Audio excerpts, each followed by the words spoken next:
दोस्तों, rolling mill में hysteresis constants आता है। मटेरियल्स का मटेरियल वाइज हिस्टेरिसिस कांस्टेंट लिया जाता है कि क्या क्या होते हैं, तो बहुत बार हमें मालूम नहीं होता है। तो आज हम लोग जान पाएंगे कौन से मटेरियल का कितना हिस्टेरिसिस कांस्टेंट लिया जाता है। नमस्कार, मैं हित कुमार इलेक्ट्रिकल का जानकार लेके आया हूँ hysteresis constants of the material.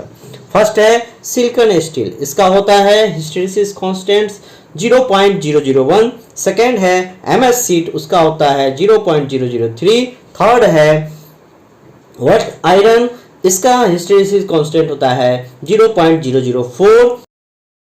एनरिल्ड cast steel, उसका होता है 0.008। Next is the soft mild steel 0.009।